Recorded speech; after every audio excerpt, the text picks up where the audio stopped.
हाँ तो फ्रेंड्स, इस बुक का हम लोग इस वीडियो में एंशिएंट हिस्ट्री कंप्लीट करने वाले हैं। प्राचीन भारत के जो इतिहास हैं उसको हम लोग काफ़ी अच्छे तरीके से, जो भी क्वेश्चंस इसमें दिए गए वो हम सारा का सारा देखने वाले हैं।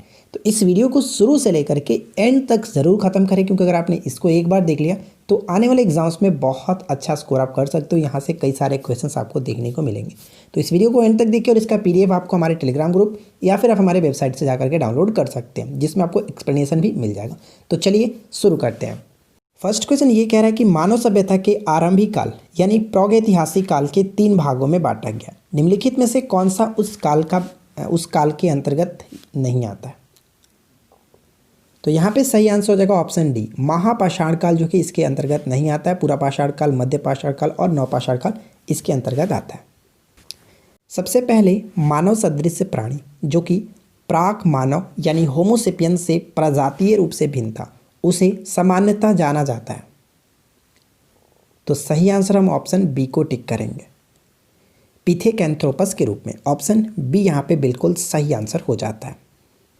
देखिए यहाँ पे साफ लिखा गया है कि आरंभिक मध्य के अत्यंत नूतन काल में विश्व के अनेक भागों में अधिक विकसित मानव जाति का आविर्भाव हुआ। इसे हम पिथेकैंथ्रोपस या फिर यहाँ पे देख सकते हैं, इसको एक और नाम से जाना जाता है, होमो इरेक्टस। ठीक है, तो ये आपको ध्यान रखना है। और इसका अर्थ क्या होता है? सीधा चलने वाला कपी मानव। ये ध्यान रखिएगा, सीधा चलने वाला कपी मानव होमो इरेक्टस कहा जाता है। ठीक है, चलिए नेक्स्ट बनता है कि भीमबेटका किसके लिए प्रसिद्ध है?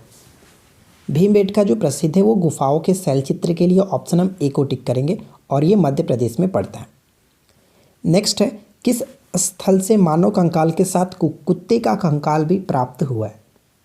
ये क्वेश्चंस बहुत ज़्यादा पूछा जाता है। राइट आंसर होगा ऑप्शन हम बी को टिक करेंगे, बुर्जहोम। ठीक है, अगर आपने इससे पहले के जो भी मैंने टॉपिक करा रखे हैं, जैसे इंडियन पॉलिटी कराया था, फिजिक्स, केमिस्ट्री, मैथ्स, बायोलॉजी मैंने कराया था, तो अगर आपने उसको नहीं देखा है तो इस वीडियो के नीचे डिस्क्रिप्शन लिंक चेक कर लीजिएगा, वहाँ पे आपको मिल जाएगा, या फिर आप प्लेलिस्ट में जाकर के भी सारे वीडियो को देख सकते हैं। देखिए नेक्स्ट क्वेश्चन ये कह रहा है कि नवदा टोली का उत्खनन किसने किया था? ये क्वेश्चन भी काफ़ी इंपॉर्टेंट है। देखिए नवदा टोली का जो उत्खनन किया गया था, कह सकते हैं राइट आंसर यहाँ पे होगा ऑप्शन सी, HD संकालिया ने किया था। ऑप्शन सी को टिक करेंगे। ठीक है, और अगर हम बात करेंगे नवदा टोली किस स्टेट में पड़ता है, तो ये मध्य प्रदेश में स्थित है। नेक्स्ट प्रश्न ये बनता है कि किसे चालकोलिथिक युग भी कहा जाता है? देखिए चालकोलिथिक युग के रूप में हम लोग किसे जानते हैं, तो सही आंसर यहाँ पे होगा ऑप्शन सी, ताम्र पाषाण युग। ऑप्शन सी को टिक करेंगे। नेक्स्ट है, गैरिक मृदभांड पात्र का नामकरण हुआ था। राइट आंसर होगा हस्तिनापुर में। ऑप्शन ए को टिक करेंगे। नेक्स्ट प्रश्न ये बनता है कि उस स्थल का नाम बताइए जो वर्तमान में बलूचिस्तान में स्थित है। वर्तमान में बलूचिस्तान में स्थित है मेहरगढ़। ऑप्शन सी को टिक करेंगे। देखिए इसके बारे में यहाँ पे पढ़ सकते हैं कि मेहरगढ़ वर्तमान में बलूचिस्तान, जो कि पाकिस्तान में बोला नदी के किनारे स्थित है। तो यहाँ से क्वेश्चन पूछा जा सकता है कि मेहरगढ़ जो है वो किस नदी के किनारे स्थित है, तो बोला नदी के किनारे स्थित है। ठीक है, चलिए नेक्स्ट वन ये बनता है कि सिंधु सभ्यता किससे संबंधित है? सिंधु सभ्यता जो है किससे संबंधित है, तो आधे ऐतिहासिक युग से। ऑप्शन बी को टिक करेंगे। नेक्स्ट प्रश्न ये बनता है कि सिंधु घाटी सभ्यता का कौन सा स्थल वर्तमान में पाकिस्तान में स्थित है? वर्तमान में पाकिस्तान में स्थित है, तो हड़प्पा पाकिस्तान में स्थित है। ठीक है, नेक्स्ट ये बनता है कि मोहनजोदाड़ो में सबसे बड़ी इमारत कौन सी थी? मोहनजोदाड़ो में सबसे बड़ी इमारत कौन सी थी, तो सही आंसर हम ऑप्शन बी को टिक करेंगे, अनागार। ठीक है ना, अनागार राइट आंसर होगा। नेक्स्ट प्रश्न बनता है कि सिंधु घाटी सभ्यता का कौन सा स्थल भारत में स्थित है?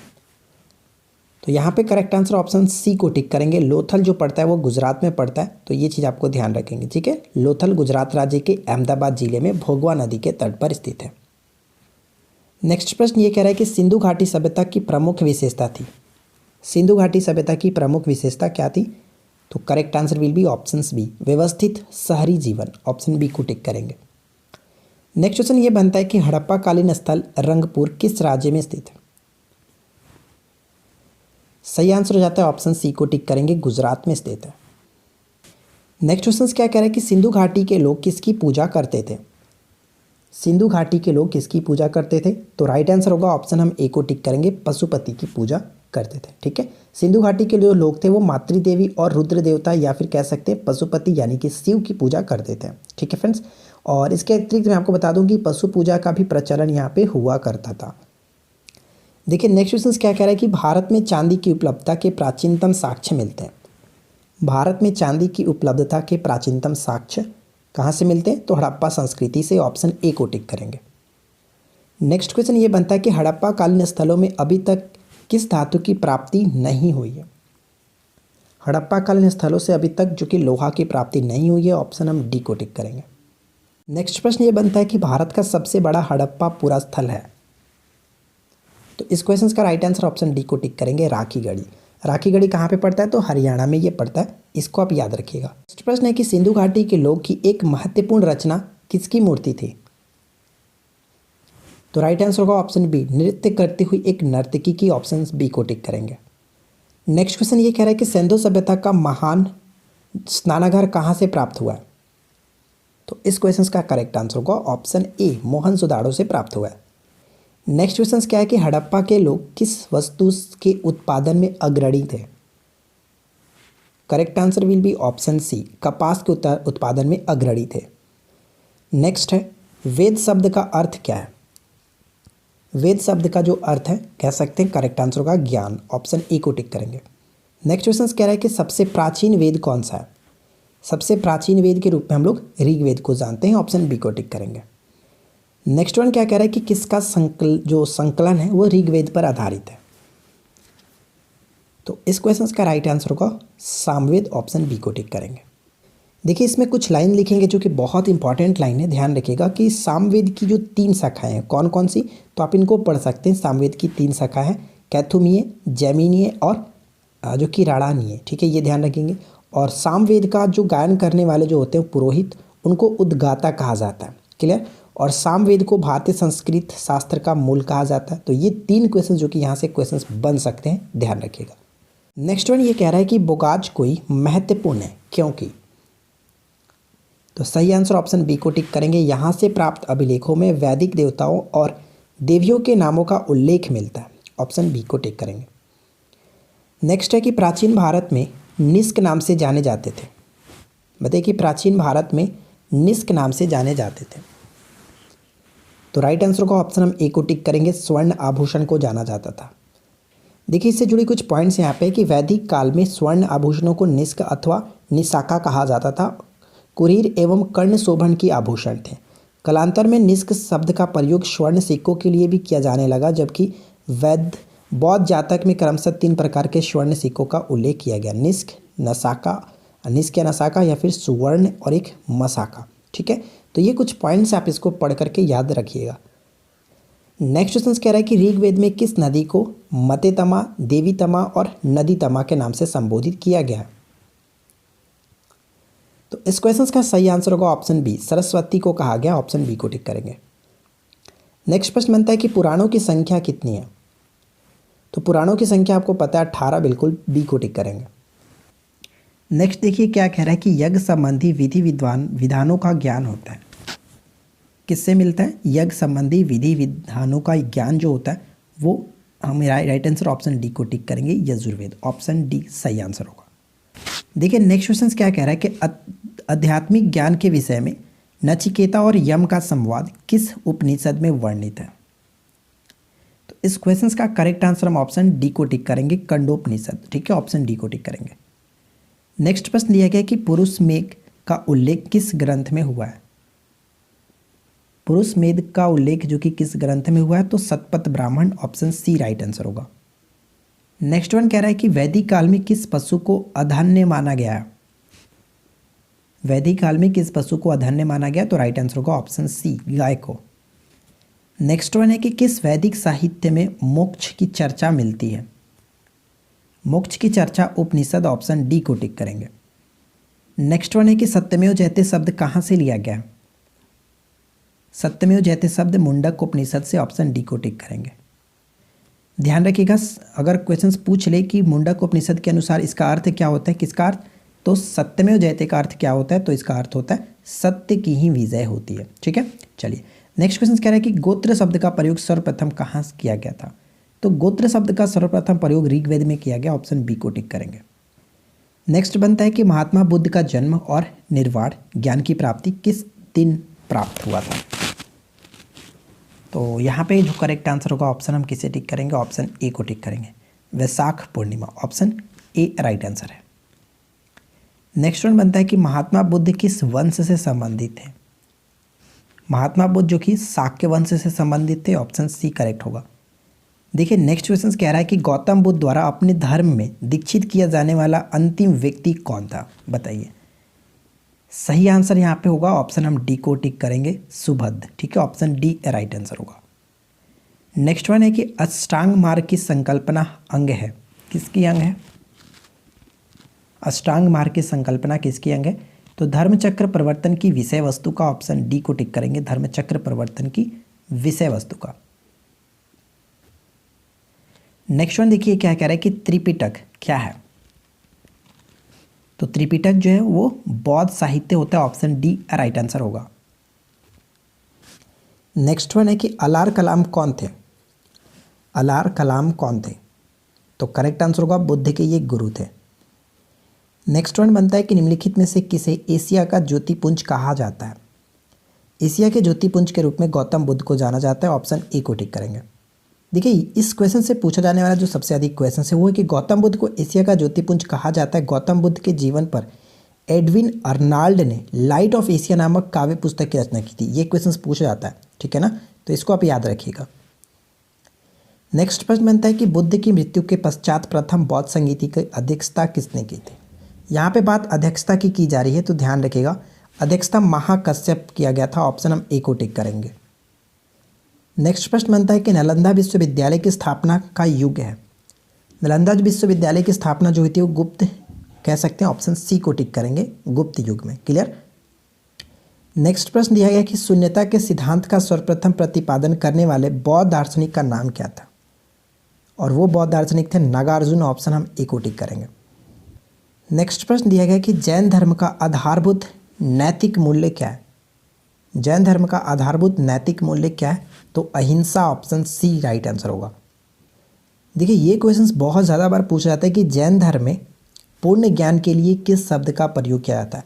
एक्चुअली इस क्वेश्चन को थोड़ा सा घुमा करके पूछा जाता है कि कैवल्य जो शब्द है, कैवल्य शब्द का संबंध किस धर्म से है, तो ध्यान रखेंगे जैन धर्म से। तो इस क्वेश्चन को थोड़ा सा घुमा करके पूछा जाता है एक्चुअली, तो राइट आंसर यहाँ पे ऑप्शन सी को टिक करेंगे। नेक्स्ट वन कह रहा है कि महावीर स्वामी का जन्म किस कुल में हुआ था। महावीर स्वामी का जन्म किस कुल में हुआ था, तो यहाँ पे करेक्ट आंसर हम किसे टिक करेंगे, ऑप्शन बी, ज्ञात्रिक कुल में, ऑप्शन बी राइट आंसर है। नेक्स्ट वन है कि निम्न में से किस बौद्ध धर्म ग्रंथ में 16 महाजनपदों का उल्लेख है। यहाँ पे बौद्ध ग्रंथ की पूछी बात कही गई है, तो ध्यान रखेंगे बौद्ध ग्रंथ में 16 जनपदों का उल्लेख अंगुत्तर निकाय में मिलता है, ऑप्शन ए को सही आंसर टिक करेंगे। अगर यहीं पे क्वेश्चंस में पूछा था कि जैन धर्म में 16 जनपदों का उल्लेख किस में मिलता है, तो भगवती सूत्र में मिलता है, ठीक है। नेक्स्ट वन ये बनता है कि प्रथम मगध साम्राज्य का उत्कर्ष किस शताब्दी में हुआ था। Right answer will be option B, ईसा पूर्व 6ठी शताब्दी, ठीक है। नेक्स्ट प्रश्न है कि महाभारत के अनुसार उत्तरी पांचाल की राजधानी स्थित थे। उत्तरी पांचाल की राजधानी अहिछत्र, ऑप्शन सी को टिक करेंगे। नेक्स्ट वन बनता है कि मगध के किस प्रारंभिक शासक ने राज्यारोहण के लिए अपने पिता की हत्या की एवं स्वयं इसी कारणवश अपने पुत्र द्वारा मारा गया, तो करेक्ट आंसर होगा ऑप्शन बी, अजातशत्रु, ठीक है ना, अजातशत्रु। नेक्स्ट वन बनता है कि विश्व का पहला गणतंत्र वैशाली में किसके द्वारा स्थापित किया गया था। विश्व का पहला गणतंत्र वैशाली में किसके द्वारा स्थापित किया गया था, तो इस क्वेश्चन का करेक्ट आंसर होगा ऑप्शन डी, लिच्छवी के द्वारा, ऑप्शन डी राइट आंसर है। नेक्स्ट प्रश्न देखिए क्या है कि प्राचीन श्रावस्ती का नगर विन्यास किस आकृति का है। प्राचीन श्रावस्ती का नगर विन्यास किस आकृति का है, तो करेक्ट आंसर होगा ऑप्शन बी, अर्धचंद्राकार, ऑप्शन बी राइट आंसर होगा। नेक्स्ट प्रश्न बनता है कि मालवा क्षेत्र पर मगध की सत्ता का विस्तार निम्न में से किसके शासनकाल में हुआ था, तो correct answer option D, Shishunaga. Next प्रश्न है कि मगध का सम्राट जो कि अपरोपर परशुराम के नाम से जाना जाता था, तो सही आंसर हम किसे टिक करेंगे, ऑप्शन यहाँ पे डी करेक्ट आंसर होगा, Mahapadmananda, option D right answer है। नेक्स्ट प्रश्न है कि प्रारंभिक गणतंत्र में कौन सा नहीं था। प्रारंभिक गणतंत्र में कौन सर नहीं था तो करेक्ट आंसर होगा ऑप्शन सी यानी कि योधे। ठीक है, योधे ऑप्शन सी को टिक करेंगे। नेक्स्ट प्रश्न दिया गया कि मगध की राजधानी कौन सी थी। मगध की राजधानी कौन सी थी, तो ग्रीवरज या फिर राजगिरी कह सकते हैं, ऑप्शन सी को टिक करेंगे। नेक्स्ट वन देखिए क्या कह रहा है कि चेदी वंश का राजा खारवेल किस क्षेत्र से संबंधित था। चेदी वंश का राजा खारवेल किस वंश से संबंधित था, किस क्षेत्र से संबंधित था, तो ये कलिंग से संबंधित था, ऑप्शन बी करेक्ट होगा। नेक्स्ट प्रश्न बनता है कि शिशुनाग वंश का वह शासक जिसके शासनकाल में वैशाली में द्वितीय बौद्ध संगीति का आयोजन किया गया था, तो द्वितीय बौद्ध संगीति का आयोजन कालाशोक, ऑप्शन सी को टिक करेंगे। नेक्स्ट क्वेश्चन दिया गया कि गोदावरी नदी के तट पर स्थित महाजनपद कौन था। एकमात्र ऐसा जनपद ये था कि जो कि दक्षिणी भारत में स्थित था गोदावरी नदी के तट पर, और वो है Asmaka, option C correct answer हो जाता है। नेक्स्ट क्वेश्चन कह रहा है कि भारत का कौन सा क्षेत्र प्राचीन काल में अवंतिका के नाम से जाना जाता था। अगर आप इन सभी का एक्सप्लेनेशन देखना चाहते हैं तो आपको ये पीडीएफ प्रोवाइड करा दिया जाएगा। पीडीएफ आप हमारे टेलीग्राम ग्रुप या फिर हमारे वेबसाइट से डाउनलोड कर सकते हैं, लिंक आपको इसके नीचे मिल जाएगा, डिस्क्रिप्शन चेक कर लीजिएगा। ठीक है, देखिए नेक्स्ट क्वेश्चन क्या कह रहा है कि अवंतिका की राजधानी क्या थी, तो करेक्ट आंसर हम किसे टिक करेंगे, ऑप्शन हम यहाँ पे डी को टिक करेंगे, मालवा। ठीक है, मालवा। नेक्स्ट प्रश्न क्या कह रहा है कि प्रसिद्ध नौमिषारण्य तीर्थ किस जिले में स्थित है। नैमिषारण्य तीर्थ जो है किस जिले में स्थित है, तो correct answer option C Sitapur. Clear. अगर हम बात करें कि सीतापुर कहाँ पे पड़ता है, तो ये उत्तर प्रदेश में पड़ता है, ध्यान रखेंगे। ठीक है, नेक्स्ट क्वेश्चन है कि प्रथम भारतीय साम्राज्य किसने स्थापित किया था। प्रथम भारतीय साम्राज्य किसने स्थापित किया था, तो करेक्ट आंसर होगा Chandragupta Maurya, option C correct answer है। नेक्स्ट वन बनता है कि सैंड्रोकोटस की चंद्रगुप्त के रूप में पहचान किसने की थी। सैंड्रोकोटस की चंद्रगुप्त के रूप में पहचान किसने की थी, तो करेक्ट आंसर होगा William Jones, option A right answer है। नेक्स्ट वन है कि चंद्रगुप्त मौर्य के पश्चात सिंहासन पर कौन बैठा था। चंद्रगुप्त मौर्य के पश्चात सिंहासन पर बिंदुसार बैठा था, ऑप्शन सी को टिक करेंगे। नेक्स्ट क्वेश्चन ये बनता है कि चंद्रगुप्त मौर्य का साम्राज्य उत्तर पश्चिम में कहाँ तक था, तो इस क्वेश्चन का राइट आंसर होगा हिंदुकुश पर्वत, ऑप्शन डी को टिक करेंगे। नेक्स्ट वन क्वेश्चन कह रहा है कि सेल्यूकस जिनको अलेक्जेंडर द्वारा सिंध और अफगानिस्तान का प्रशासक नियुक्त किया गया था, को किस भारतीय राजा ने पराजित किया था, तो करेक्ट आंसर होगा चंद्रगुप्त मौर्य, ऑप्शन डी सही आंसर है। नेक्स्ट प्रश्न है कि प्राचीन भारत में कौन सी एक जो लिपि थी वो दाईं ओर से बाईं ओर लिखी जाती थी। प्राचीन भारत में कौन सी एक लिपि दाईं ओर से बाईं ओर लिखी जाती थी, तो राइट आंसर हम यहाँ पे खरोष्टी को टिक करेंगे, डी करेक्ट आंसर होगा। नेक्स्ट वन है कि चंद्रगुप्त मौर्य के दरबार में भेजा गया यूनानी राजदूत कौन था। चंद्रगुप्त मौर्य के दरबार में भेजा गया यूनानी राजदूत कौन था, तो सही आंसर होगा हम यहाँ पे ऑप्शन किसे टिक करेंगे, ऑप्शन सी करेक्ट आंसर होगा मेगास्थनीज। नेक्स्ट प्रश्न कह रहा है कि बिंदुसार ने अशोक को किस विद्रोह को समाप्त करने के लिए भेजा था। बिंदुसार ने अशोक को किस विद्रोह को समाप्त करने के लिए भेजा था, तो करेक्ट आंसर होगा ऑप्शन बी तक्षशिला। नेक्स्ट प्रश्न बनता है कि सारनाथ स्तंभ का निर्माण किसने करवाया था। सारनाथ स्तंभ का निर्माण किसने कराया था, option B correct answer Ashok ने। नेक्स्ट वन बनता है कि किस अभिलेख में अशोक का नाम उल्लेखित है। अशोक का नाम उल्लेखित है जो कि हम कह सकते हैं मास्की का लघु शिलालेख, ऑप्शन यहाँ पे डी करेक्ट है। नेक्स्ट वन बनता है कि मौर्य परिषद मंत्री परिषद में कौन राजस्व एकत्रीकरण करने से संबंधित था। राजस्व एकत्रीकरण करने से संबंधित था, तो राइट आंसर होगा समाहर्ता, ऑप्शन ए करेक्ट आंसर है। नेक्स्ट क्वेश्चन कह रहा है कि भाग एवं बलि थे। भाग एवं बलि क्या था, तो करेक्ट आंसर होगा ऑप्शन बी राजस्व का स्रोत था। ठीक है, राजस्व का स्रोत था। प्राचीन भारत में भाग एवं बलि जो थे राजस्व के स्रोत थे, इसको आप ध्यान रखेंगे। ठीक है, छोटा सा पॉइंट यहाँ पे आप पढ़ करके समझ सकते हैं कि प्राचीन भारत में भाग एवं बलि राजस्व के स्रोत थे। कौटिल्य के अर्थशास्त्र के अनुसार भूमि का मालिक राजा हुआ करता था और वह भूमि से उत्पन्न उत्पादन के एक भाग का अधिकारी था। ठीक है, इस तरह से आप ध्यान रखेंगे और इसी कर को भाग कहते थे। नेक्स्ट वन है कि किस स्तंभ में अशोक ने स्वयं को मगध का सम्राट बताया। मगध का सम्राट भ्राबो स्तंभ में, ऑप्शन डी को टिक करेंगे। नेक्स्ट बनता है कि रज्जुक कौन थे। रज्जुक कौन थे, तो इस क्वेश्चन का करेक्ट आंसर हम किसे टिक करेंगे? मौर्य शासन में अधिकारी होते थे उन्हीं को कहते थे रज्जुक। नेक्स्ट क्वेश्चन कह रहा है कि अशोक ने जो प्रमुख शिलालेख संगम राज्य के विषय में हमें बताते हैं उसमें सम्मिलित है। दूसरा और 13वां ऑप्शन यहाँ पे सी को टिक करेंगे, दूसरा और 13वां। 13वां शिलालेख और भी इंपॉर्टेंट है इसलिए क्योंकि उसमें कलिंग युद्ध के बारे में वर्णन दिया गया, ठीक है ना। कौटिल्य का अर्थशास्त्र किससे संबंधित है बताइए? कौटिल्य का जो अर्थशास्त्र था किससे संबंधित है? तो राजनीतिक जीवन, ऑप्शन बी को टिक करेंगे। नेक्स्ट क्वेश्चन कह रहा है कि कलिंग युद्ध किस वर्ष में हुआ था? ये क्वेश्चन बहुत ज़्यादा इंपॉर्टेंट है। कलिंग युद्ध हुआ था 261 ईसा पूर्व, ऑप्शन बी को टिक करेंगे। नेक्स्ट प्रश्न बनता है कि वह संत जिसने अशोक को बौद्ध धर्म के प्रति आकर्षित किया था। बौद्ध धर्म के प्रति आकर्षित उपगुप्त ने किया था, ऑप्शन बी करेक्ट आंसर है। नेक्स्ट प्रश्न दिया गया कि सम्राट अशोक की वह पत्नी कौन थी जिसने उनको प्रभावित किया था? काफ़ी ज़्यादा प्रभावित किया था, वो थी कारुवाकी, ऑप्शन डी करेक्ट है। नेक्स्ट क्वेश्चन है कि अशोक ने संपूर्ण भारत में बौद्ध धर्म का प्रचार किस माध्यम से किया था? तो धम्म महामंत्रों को भेजकर, ऑप्शन बी को टिक करेंगे, करेक्ट आंसर होगा। नेक्स्ट है प्रथम ईरानी शासक जिसने भारत के कुछ भाग को अपने अधीन कर लिया निम्न में से कौन था? और वो था डेरियस प्रथम, ऑप्शन सी को टिक करेंगे। नेक्स्ट क्वेश्चन कह रहा है कि कुषाण शासक कनिष्क का राज्याभिषेक किस वर्ष हुआ था? तो राइट आंसर होगा ऑप्शन डी 78 ईस्वी में। नेक्स्ट क्वेश्चन है कि द्वितीय अशोक, बताइए कि द्वितीय अशोक किसे कहा जाता है? तो द्वितीय अशोक के रूप में कनिष्क को जाना जाता है, ऑप्शन सी को टिक करेंगे। नेक्स्ट वन है कि किस चीनी सेनापति ने कनिष्क को पराजित किया था? तो राइट आंसर होगा पान चाओ ने, जो कि कनिष्क को पराजित किया था, ऑप्शन ए राइट आंसर है। नेक्स्ट क्वेश्चन कह रहा है कि भारतीयों के लिए महान सिल्क मार्ग किसने आरंभ करवाया?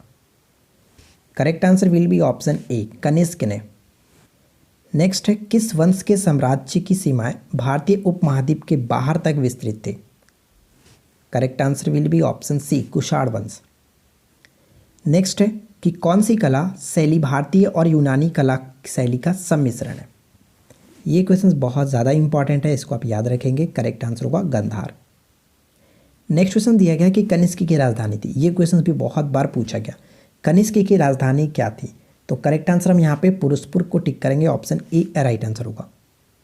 नेक्स्ट देखिए क्या दिया गया कि मिलिंद पन्हो क्या है? मिलिंद पन्हो क्या है? तो मिलिंद पन्हो कह सकते हैं कि एक बौद्ध ग्रंथ है, ऑप्शन हम डी को टिक करेंगे, बौद्ध साहित्य, ऑप्शन डी राइट आंसर होगा। नेक्स्ट है कि काव्य शैली का प्राचीनतम साक्ष्य किसके अभिलेख में मिलता है? काव्य शैली का प्राचीनतम साक्ष्य जो किसके अभिलेख में मिलता है? तो रुद्रदामन का जूनागढ़ अभिलेख, ऑप्शन ए राइट आंसर होगा। नेक्स्ट वन है कि जूनागढ़ शिलालेख का संबंध किससे है? तो जस्ट अभी ऊपर हम लोगों ने देखा था जूनागढ़ शिलालेख रुद्रदामन से संबंधित है, ऑप्शन ए करेक्ट होगा। नेक्स्ट प्रश्न दिया गया कि किस वंश के शासक ने ब्राह्मणों और बौद्ध भिक्षुओं को कर मुक्त ग्राम देने की प्रथा प्रारंभ की थी? तो करेक्ट आंसर होगा हम यहाँ पे ऑप्शन ई को टिक करेंगे, सतवाहन वंश ने। अगला प्रश्न कह रहा है कि भारत में सर्वप्रथम सोने के सिक्के किसने जारी किए थे? भारत में सर्वप्रथम सोने के सिक्के जारी किए गए थे Indo Greek, option B correct है। नेक्स्ट वन है कि राजा खारवेल किस चेदी वंश के महानतम शासक थे? राजा खारवेल किस चेदी वंश के महानतम शासक थे? करेक्ट आंसर होगा ऑप्शन बी कलिंग के। नेक्स्ट वन ये बनता है कि गुप्त साम्राज्य का वास्तविक संस्थापक कौन था?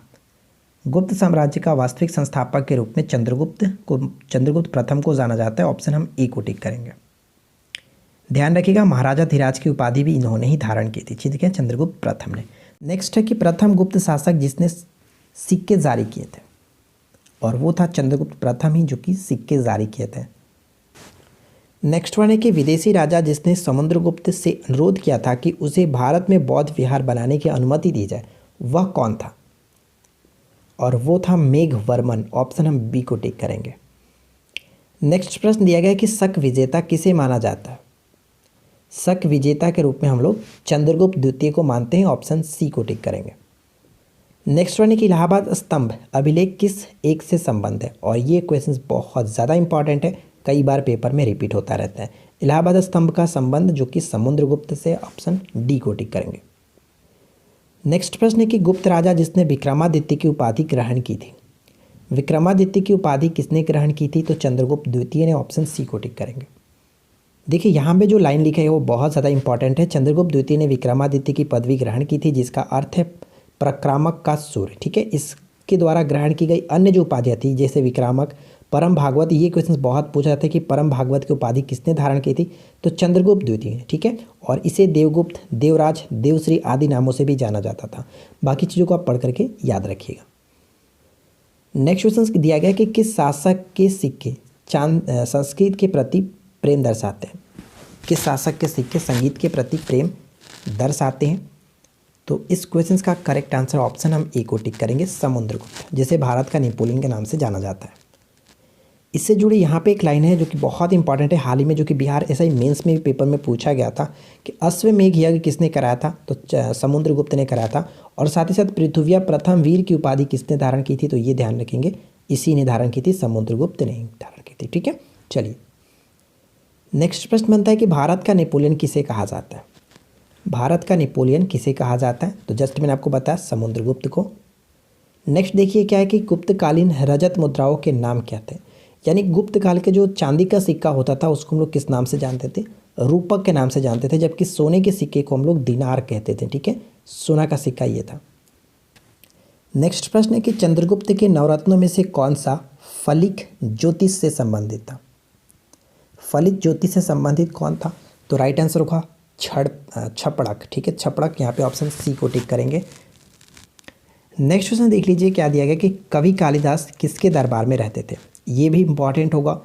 तो कवि कालिदास जो थे वो किसके दरबार में रहते थे? तो चंद्रगुप्त द्वितीय यानी विक्रमादित्य के दरबार में वो रहते थे।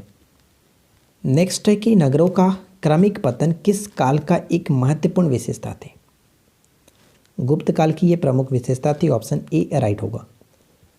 नेक्स्ट क्वेश्चन कह रहा है कि गुप्त शासकों की सरकारी यानी दरबारी जो भाषा थी वो क्या थी? गुप्त शासकों की दरबारी भाषा संस्कृत हुआ करती थी, ऑप्शन डी को टिक करेंगे।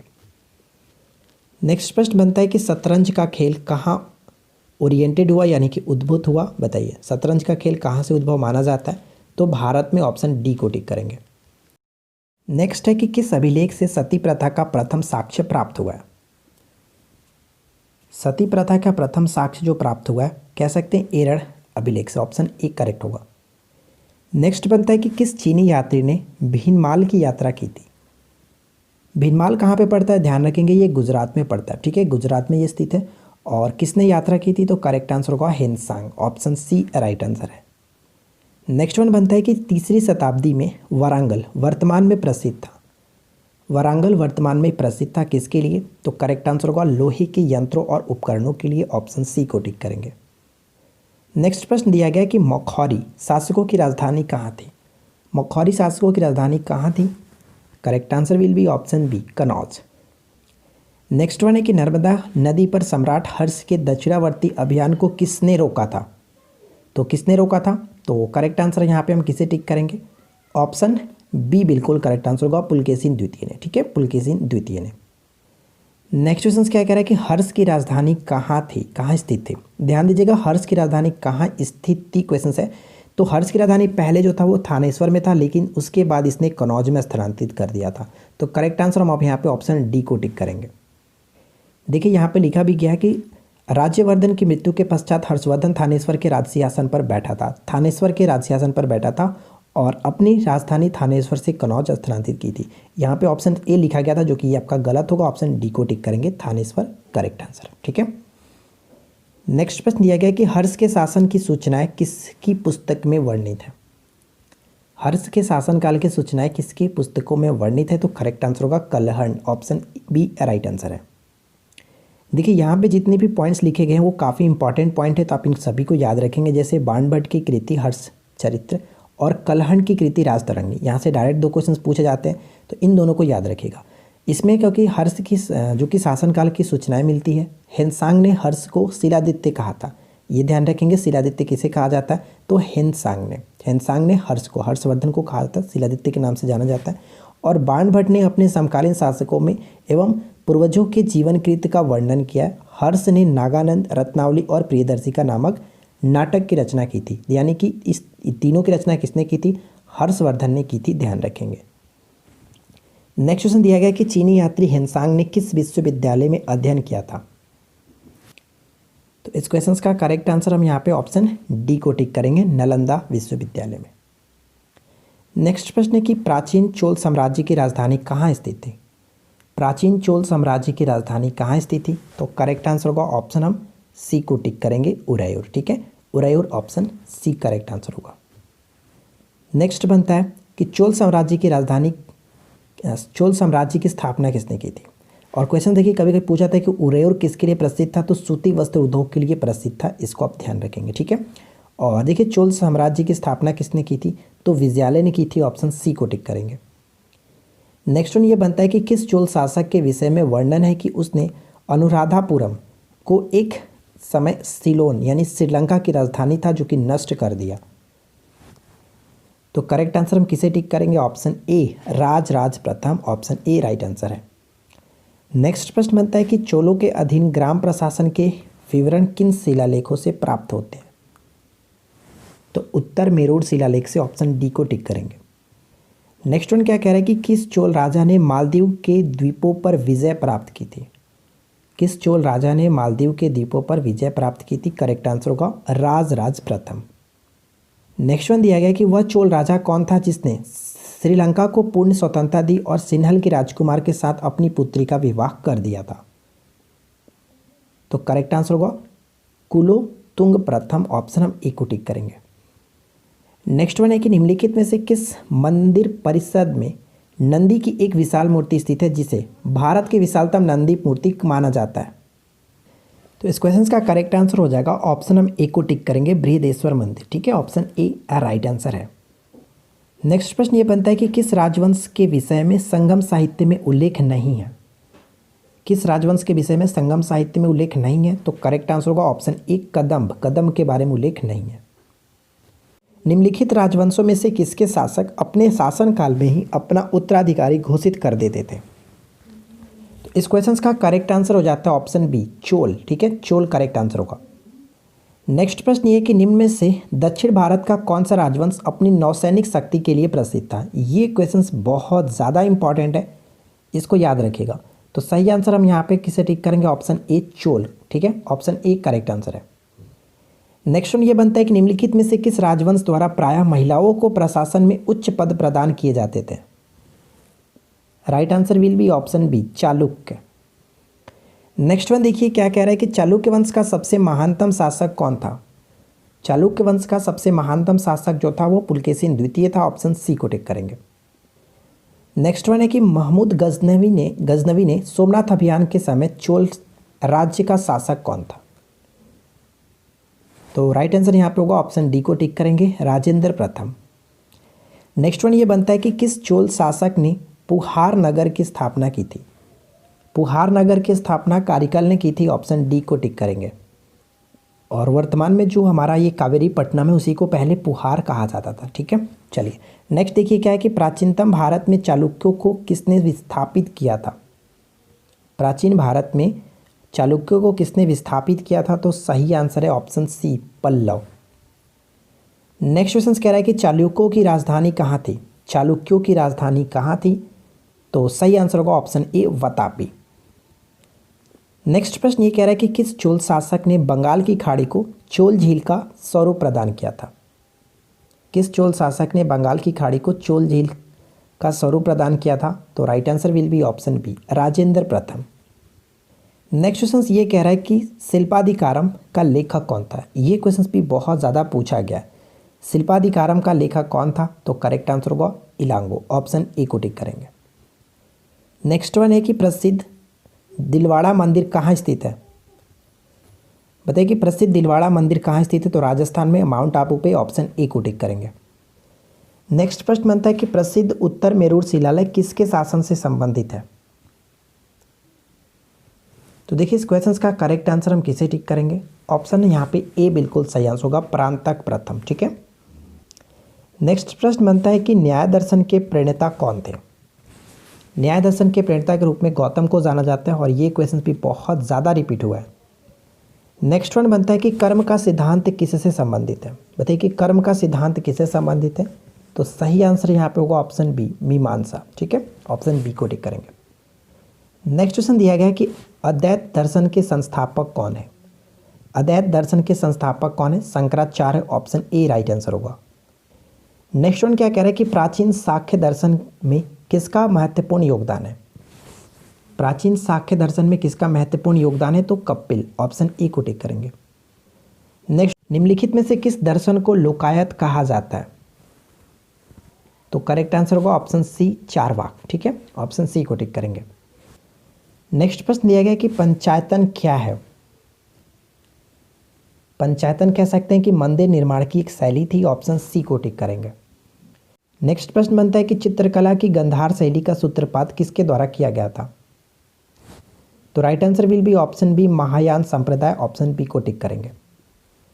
नेक्स्ट प्रश्न है कि एलोरा मंदिरों का निर्माण किस शासक ने करवाया था? किस शासक ने करवाया था?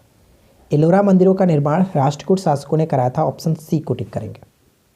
ध्यान दीजिएगा, नेक्स्ट क्वेश्चन क्या कह रहा है कि चोल मंदिर किस देवी देवता को समर्पित है। ये क्वेश्चन इंपॉर्टेंट है, इसको आप याद रखेंगे। चोल मंदिर किस देवी देवता को समर्पित है? तो करेक्ट आंसर होगा ऑप्शन हम बी को टिक करेंगे, शिव। ठीक है, नेक्स्ट वन दिया गया कि एलोरा में गुफाएं और शैलकृत मंदिर किससे संबंधित है। इस क्वेश्चंस में बहुत बार ये रिपीट होता रहता है ये क्वेश्चंस, तो इसको आप याद रखिएगा। तीनों से संबंधित है, हिंदू, बौद्ध और ये जैन। ठीक है, ऑप्शन डी को टिक करेंगे। नेक्स्ट वन ये कह रहा है कि महाबलीपुरम में स्थित सप्त पैगोडा किस वंश के द्वारा संरक्षित कला के साक्षी है? तो राइट आंसर होगा ऑप्शन ए, पल्लवों के द्वारा। ठीक है, नेक्स्ट वन क्या कह रहा है कि कांची के प्रसिद्ध कैलाशनाथ मंदिर का निर्माण किसके द्वारा कराया गया था? तो कांची के कैलाश मंदिर का निर्माण नरसिंह वर्मन द्वितीय के द्वारा, ऑप्शन बी राइट आंसर है। नेक्स्ट वन बनता है कि लिंगराज मंदिर कहाँ स्थित है। लिंगराज मंदिर कहाँ स्थित है? Right answer will be option C, Orissa की राजधानी भुवनेश्वर में पड़ता है। नेक्स्ट क्वेश्चन बनता है कि किस संग्रहालय में मूर्तिकला का सबसे बड़ा संग्रह है। किस संग्रहालय में मूर्तिकला की सबसे बड़ा संग्रह है? और वो है मथुरा संग्रहालय, ऑप्शन ए राइट आंसर होगा। नेक्स्ट प्रश्न बनता है कि विरूपाक्ष मंदिर का निर्माण किसके द्वारा किया गया था। विरूपाक्ष मंदिर का निर्माण किसके द्वारा किया गया था? तो चालुक्यों के द्वारा, ऑप्शन ए को टिक करेंगे। नेक्स्ट प्रश्न है कि एलिफेंटा की गुफाएं मुख्यतः किस धर्म के मतावलंबियों के लिए उपयोगी के लिए बनाई गई थी? तो सही आंसर हम यहाँ पे किसे टिक करेंगे? ऑप्शन सी करेक्ट आंसर होगा, शैव धर्म। ठीक है, शैव धर्म यहाँ पे राइट आंसर होगा, ऑप्शन सी को टिक करेंगे। One of the most important questions कि सांची का स्तूप किस राज्य में स्थित है? तो आपको पता है इस क्वेश्चन का राइट आंसर, तो डेफिनेटली सही आंसर किया होगा आपने, मध्य प्रदेश करेक्ट आंसर है। नेक्स्ट वन कह रहा है कि चालुक्य शासक पुलकेशिन द्वितीय से संबंधित शिलालेख है। तो यहाँ पे करेक्ट आंसर ऑप्शन सी को टिक करेंगे, एहोल शिलालेख का संबंध पुलकेशिन द्वितीय से है। नेक्स्ट क्वेश्चन है कि जगन्नाथ मंदिर किस राज्य में स्थित है? जगन्नाथ मंदिर उड़ीसा में पड़ता है, ऑप्शन बी राइट आंसर होगा। नेक्स्ट वन ये बनता है कि अंकोरवाट का प्रसिद्ध विष्णु मंदिर कहाँ स्थित है? राइट आंसर होगा ऑप्शन सी, कंबोडिया में।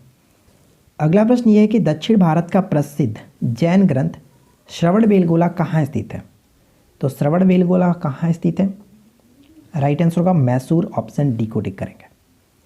नेक्स्ट वन बनता है कि कोणार्क का सूर्य मंदिर किसके द्वारा बनवाया गया था, किसने बनवाया था? तो कोणार्क का सूर्य मंदिर नरसिंह देव वर्मन ने बनवाया था, ऑप्शन ए को टिक करेंगे। नेक्स्ट है कि श्रृंगेरी, बद्रीनाथ, द्वारका और पुरी नामक 4 मठों की स्थापना का श्रेय किसको प्राप्त है? तो करेक्ट आंसर यहाँ पे होगा ऑप्शन सी, शंकराचार्य। ठीक है, नेक्स्ट वन देखिए क्या है कि संस्कृत भाषा के प्रथम व्याकरणकर्ता कौन थे? संस्कृत भाषा के प्रथम व्याकरणकर्ता के रूप में पाणिनि को जाना जाता है, और इनकी जो रचना थी वो अष्टाध्यायी है। ध्यान रखेंगे, अष्टाध्यायी की रचना पाणिनि है। ठीक है, नेक्स्ट वन है कि तैलीय रंग का सबसे पहले भारतीय और चीनी चित्रकारों द्वारा बौद्ध चित्रों के लिए पश्चिमी कहाँ पे 5वीं और 10वीं शताब्दी के मध्य प्रयोग किया गया था? तो करेक्ट आंसर होगा ऑप्शन बी, अफगानिस्तान। ठीक है ना। नेक्स्ट वन ये कह रहा है कि प्रथम भारतीय खगोल वैज्ञानिक कौन था जिसने पृथ्वी द्वारा सूर्य की परिक्रमा के समय की गणना की थी? समय की गणना भास्कराचार्य, ऑप्शन सी को टिक करेंगे। नेक्स्ट वन ये कह रहा है कि शिव का नर्तक स्वरूप चिदम्बरम जो कि तमिलनाडु में स्थित प्रख्यात नटराज मूर्ति का निर्माण किस वंश ने किया था? ये क्वेश्चंस भी बहुत ज़्यादा इंपॉर्टेंट है। तो इस क्वेश्चंस का राइट आंसर होगा ऑप्शन सी, चोल वंश। तो देखिए यहाँ पर हम लोगों ने एंशियंट हिस्ट्री को कंप्लीट किया। जितने भी क्वेश्चंस इस बुक में दिए गए थे एंशियंट हिस्ट्री से, प्राचीन भारत से, वो हम लोगों ने कंप्लीट किया। वीडियो अगर अच्छी लगी हो तो वीडियो को लाइक कर दीजिएगा, अपने दोस्तों के साथ शेयर कर दीजिएगा। इसका PDF आपको इस वीडियो के नीचे डिस्क्रिप्शन में लिंक मिल जाएगा, आप वहाँ से डाउनलोड कर सकते हैं। और साथ ही साथ मैं आपको बता दूँ कि अगर आपको ये वीडियो अच्छी लगी हो तो चैनल को सब्सक्राइब नहीं कर रखा है तो चैनल को सब्सक्राइब ज़रूर कर ले। और इसका बाकी का अगर आपने पार्ट्स को नहीं देखा, इस बुक का और भी पार्ट हम लोगों ने बना रखा है, Indian polity, physics, chemistry, biology, तो आप सभी उनको ज़रूर देखें। मिलते हैं नेक्स्ट टॉपिक के साथ। Thanks for watching, keep learning, have a good day.